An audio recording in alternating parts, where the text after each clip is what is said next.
بسم اللہ الرحمن الرحیم۔ روزے کی حالت میں جسم کے ظاہری حصے پر کوئی دوائی لگانا، جیسے کوئی کریم وغیرہ ہو یا اسی طریقے سے انسان جسم پر بام لگا لے یا تیل وغیرہ لگا دے سر کے بالوں پر یا جسم پر کہیں بھی، تو اس سے روزے پر کوئی فرق نہیں پڑے گا۔ جسم کے اوپری حصے پر، ظاہری حصے پر کسی بھی قسم کی دوائی یا کریم یا لوشن یا تیل لگانا، اس سے روزہ متاثر نہیں ہوتا، روزہ برقرار رہتا ہے۔ اسی طریقے سے اگر روزے میں گرمی کی شدت محسوس ہو، موسم گرم ہو اور جس کی وجہ سے روزہ دار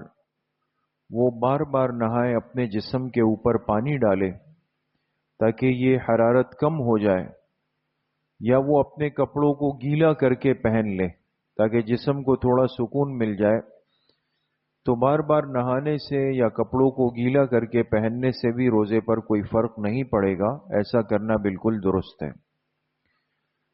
اگر کسی کو خون دینے کی ضرورت پیش آ جائے، جیسے ہوتا ہے کوئی شخص ہے تکلیف میں ہے اور اسے خون کی حاجت ہے، ضرورت ہے، تو اگر روزہ دار روزے کی حالت میں خون دیتا ہے، کسی کو بلڈ دیتا ہے، تو دینا درست ہے، اس سے بھی روزے پر کوئی فرق نہیں پڑے گا۔ لیکن صرف یہ مسئلہ ہے کہ بعض دفعہ خون دینے سے کمزوری بہت زیادہ بڑھ جاتی ہے، دینے والا کمزور پڑ جاتا ہے، اور یہ اندیشہ ہے کہ ایسا نہ ہو اس کے لیے اپنا روزہ بچانا مشکل ہو جائے، تو اسی لیے فقہاء نے لکھا کہ کمزور آدمی روزے کی حالت میں حتی الامکان خون نہ دے تاکہ اپنا روزہ خراب نہ کر دے۔ لیکن اگر کوئی صحت مند، تندرست، نارمل آدمی ہے اور وہ روزے کی حالت میں خون دیتا ہے، تو اس سے بھی روزے پر کوئی فرق نہیں پڑے گا۔ اسی طرح اگر روزہ دار کے مسوڑوں سے خون آئے، اکثر ایسا ہوتا ہے، روزے میں ذرا زیادہ ہوتا ہے کہ کھانے پینے کی ترتیب آگے پیچھے ہو جاتی ہے، کبھی انسان نیند سے اٹھتا ہے یا وضو جب بناتا ہے تو مسوڑوں سے خون آتا ہے، کبھی ویسے بھی محسوس ہوتا ہے، تو اگر روزے کی حالت میں مسوڑوں سے خون آئے تو اس کا حکم یہ ہے کہ اس کو روکے بھی نہیں اور اس کو نگلے بھی نہیں، نیچے نہ اتارے، بلکہ اس کو تھوک دے، اس کو گرا دے اور منہ صاف کر لے، کلی کر لے۔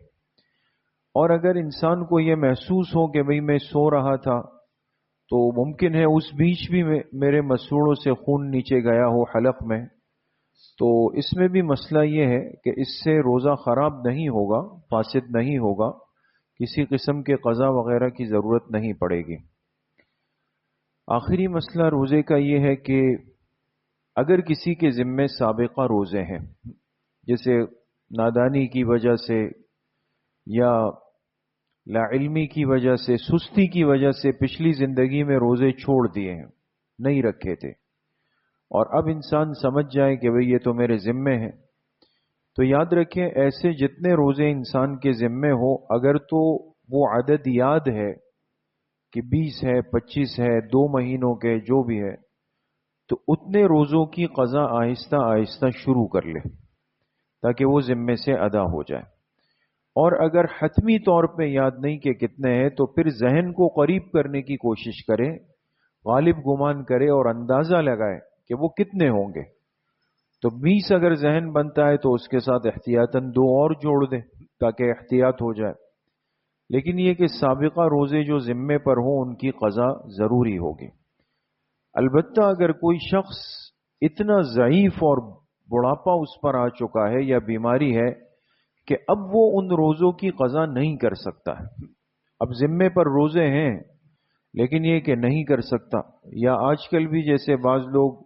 بیمار ہو گئے، ڈاکٹر کہتے ہیں بھئی آپ روزہ نہ رکھیں، آپ کے لیے پانی پینا ضروری ہے، دوائی لینا ضروری ہے، اور آگے مزید کسی صحت کی مستقل امید اسباب کے درجے میں نظر نہیں آتی، تو ایسا شخص اپنے ان روزوں کی طرف سے فدیہ دے گا، فدیہ۔ اور فدیے کی آسان ترتیب یہ ہے کہ جو صدقہ فطر ہے، جیسے اس سال صدقہ فطر یعنی 2 کلو آٹے کی قیمت جو کم سے کم جو طے ہوئی ہے 180 روپے، 180 روپے وہ طے ہوئی ہے. تو اب مثال کے طور پہ اس سال اگر کوئی شخص اپنے روزوں کا فدیہ دیتا ہے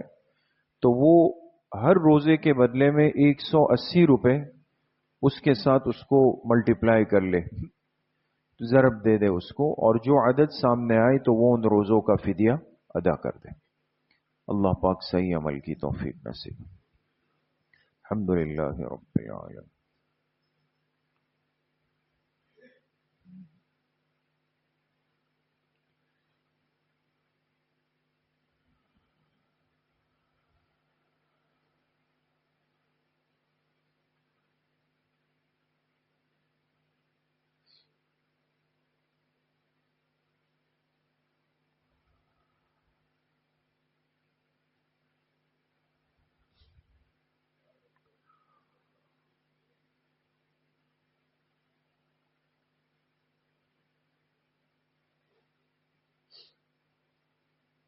وصلی اللہ وسلم علی نبینا محمد وآلہ وصحبہ اجمعین.